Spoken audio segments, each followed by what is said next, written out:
Hello friends, இன்னைக்கு நம்ம cook with குட்டிலிங்க ragi pakoda தான் பார்க்க போகிறோங்க. இது வந்து கொங்கு நாட்டு ஃபேமஸுங்க. இது பவானி தாண்டிட்டாவே எல்லா பேக்கரியிலையும் இந்த ராகி பக்கடா வந்து கிடைக்குங்க.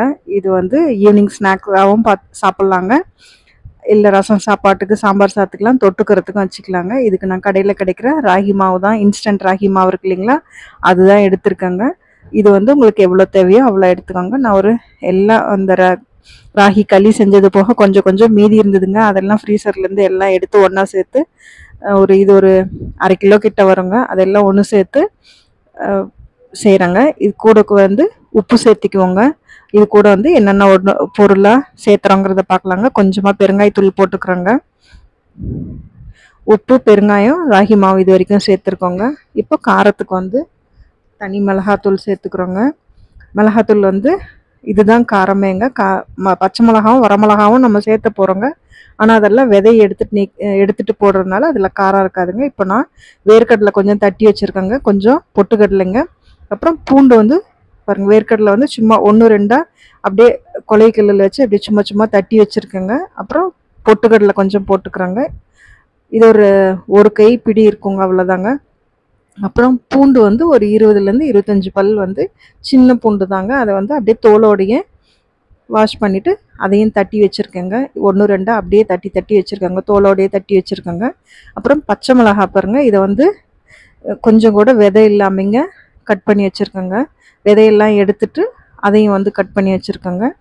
இப்போ இது கூட வந்து காஞ்ச மிளகாவும் அதே மாதிரி விதையெல்லாம் எடுத்துட்டுங்க. பாருங்கள், இது அப்படியே சும்மா வந்து நீளமாக சிசர்ஸில் கட் பண்ணிக்கிட்டிங்கன்னா இது வந்து பக்கடாவில் வந்து அங்கங்கே இருக்குங்க ரெட்டாக. அப்போ அது சாப்பிட்றப்ப அவ்வளோ சூப்பராக இருக்குங்க. கருவேப்பிலை, கொத்தமல்லி போட்டுக்கிட்டாங்க. உங்களுக்கு முருங்கைக்கீரை கிடச்சிதுன்னா முருங்கைக்கீரை கூட போட்டுக்கலாங்க. இது கூட வந்து நான் சோம்பும் ஜீரகமும் சேர்த்த மறந்துட்டேங்க. நீங்கள் வந்து கண்டிப்பாக சோம்போ இல்லை ஜீரகமும் சேர்த்துக்கோங்க, இல்லை 2ம் சேர்த்துனாலும் நல்லா இருக்குங்க. கண்டிப்பாக சோம்பு சேர்த்து மாவு பிசையுங்க. இப்போது ஒரு 4 பெரிய வெங்காயம் வந்து கட் பண்ணி வச்சுருக்கோங்க, இது மாதிரி நீல வாக்கில். அதையும் போட்டுக்கிறோங்க. வெங்காயம் கொஞ்சம் தாராளமாக போட்டுக்கிட்டா நல்லா இருக்குங்க. இது ஒரு 3-4 நாள் வந்து அப்படியே கெடாமல் இருக்குங்க. அப்படியே வெளியிலேயே வச்சு சாப்பிட்லாங்க, அவ்வளோ கிறிஸ்பாக இருக்குங்க. அதே மாதிரி நம்ம ரசம் சாதத்துக்கு, தயிர் சாதத்துக்கு, இல்லை ஒரு வெரைட்டி மீல்ஸுக்கு கூட இது வச்சு தொட்டுக்கிட்டு சாப்பிட்லாங்க, அவ்வளோ நல்லா இருக்குங்க. இப்போ இந்த வெங்காயத்தையும் நல்லா உதிரியாக கையிலே பிசைஞ்சு விட்டுட்டாங்க. இது கூட வந்து தண்ணி வந்து கொஞ்சம் கொஞ்சமாக தெளித்து சேர்த்துக்கிறேங்க. இது வந்து ரொம்ப திக்காகவும் இருக்கக்கூடாதுங்க, பஜ்ஜி மாவு கலக்கிற மாதிரி ரொம்ப லைட்டாகவும் இருக்கக்கூடாதுங்க. பக்கடாக்கு கிள்ளி போடுவோம் இல்லைங்களா, அந்த கன்சிஸ்டன்சியில் வந்து மாவை பிசைஞ்சு எடுத்துக்கோங்க. உப்பு வந்து இப்போ கரெக்டாக இருக்கான்னு ஒரு தடவை பார்த்துக்கிட்டு, உப்பு பத்தலைன்னா கொஞ்சம் சேர்த்துக்கோங்க. இங்கே பாருங்கள், இந்த பக்குவத்தில் வந்து மாவு இருக்கணுங்க. ரொம்ப திக்காகவும் இருக்கக்கூடாதுங்க, ரொம்ப வந்து லைட்டாகவும் இருக்கக்கூடாதுங்க. அடக்கி தட்டோம் இல்லைங்களா, அது மாதிரி. அது வந்து இன்னும் கூட தளர்வாக இருக்குங்க. அதை விட கொஞ்சம் திக்காக பக்கடா போடுற மாதிரிங்க. நீங்கள் வந்து கொஞ்சம் கொஞ்சமாக தண்ணி செலுத்தி இது மாதிரி போட்டுக்கோங்க. எண்ணெய் நல்லா காஞ்ச உடனே கொஞ்சம் கொஞ்சமாக கிள்ளி போட்டுருங்க. அவ்வளோதான், நம்மளோட ராகி பக்கடா வந்து சூப்பராக இருக்குங்க. இது வந்து எங்கள் பெரியம்மா வந்து திருப்பூரில் இருப்பாங்க. அவங்க வந்து ஊர்லேருந்து வர்றப்போ இந்த ராகி பக்கடா தான் வந்து வாங்கிட்டு வருவாங்க. அதே மாதிரி நாங்கள் ஊருக்கு வந்து வெக்கேஷனுக்கு எங்கள் பெரியம்மா வீட்டுக்கு திருப்பூருக்கு தான் போவோங்க. அங்கே போனால் இது தான் செஞ்சு தருவாங்க. இது மாதிரி ஆரோக்கியமான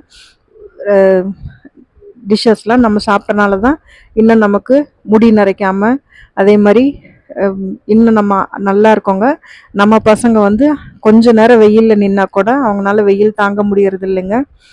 பாருங்க, இது வந்து நல்லா வேக வச்சு 2 பக்கமும் நல்லா கோல்டன் ப்ரௌன் ஆகி ஓசை அடங்கின உடனேங்க எண்ணெய் அப்படியே ஓசை அடங்கி பொங்குறது நின்றுடுங்க. கடலெண்ணெயில் நான் வறுக்கிறனால இந்த பொங்கி வர மாதிரி இருக்குங்க. இது மாதிரி பாருங்கள், நல்லா மொறுன்னு ஆன உடனேங்க கொஞ்சம் கூட எண்ணெய் இல்லாமல் வடித்து எடுத்துருங்க. கொஞ்சம் கூட இது வந்து எண்ணெய் பிடிக்காதுங்க. நம்ம பொட்டுக்கடலையும் சேர்த்து செய்கிறனால நல்லா இருக்குங்க. எங்கள் பெரியம்மா திருப்பூர்லேருந்து வருவாங்கன்னு சொன்னோம் இல்லைங்களா, அவங்க இந்த ராகி பக்கடா தான் வாங்கிட்டு வருவாங்க. இல்லைன்னா அந்த முட்டை பிஸ்கட்டுன்னு சொல்லுவாங்க பாருங்கள், அது வாங்கிட்டு வருவாங்க. இது 2 தாங்க வாங்கிட்டு வருவாங்க. நம்ம கொங்கு நாட்டு ஸ்பெஷல் வந்து இந்த ராகி பக்கடாங்க. நீங்கள் பவானி, அந்தாண்ட ஈரோடு, திருப்பூர், அந்த பக்கம் பொள்ளாச்சிக்காங்க எங்கே போனாலுங்க இந்த ராகி பக்கடா தாங்க அவ்வளோ ஃபேமஸாக இருக்குங்க.